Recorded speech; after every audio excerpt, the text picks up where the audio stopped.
Owning a home costs money. It's not free when you own a home. Understand that it's not rent versus mortgage. Sometimes it's mortgage versus freedom, because people are stupid when they say mortgage versus rent. And if you look at the paperwork, you don't actually fucking own the house. You're going to pay 4 times more for it by the time you've paid off the mortgage. And technically, the bank owns the house because the bank's using your house to go borrow even more money out in the ecosystem. So you don't own it. You're a fucking battery for the mortgage company. You're paying that you're working for the bank. Just be honest about it. At least understand it. Don't go into it thinking you're owning it. You may own it later. Assuming you pay the mortgage off in 30 years, most people die in the house they finally own at 65. And then what happens? You've got 2 kids, because this is the other argument. Well, I'm doing it for my kids. I bought a house, I'm doing it for my kids. I'm doing a job I hate to pay the mortgage, to work for the bank, to own the house so that my kids have a better life, which is beautiful. Sounds beautiful. It's a fucking lie as well. Because what actually happens in the reality, the economics reality, right? Most people don't own a home in a trust because it's expensive to run a trust system. They own it in their own name. That's how the banks want it as well, because they can take it off you in your own name. So what happens when you die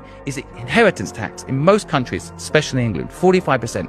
So that house that your parents have managed to pay off, if they have managed to pay it off, and haven't got a mortgage to pay for your fucking university education that you didn't need, let's assume they actually kept it pure and managed to get out of debt. You've got the deposit for the very house your parents have just died in. You have to spend the next 30 years paying that fucking mortgage. It's a treadmill.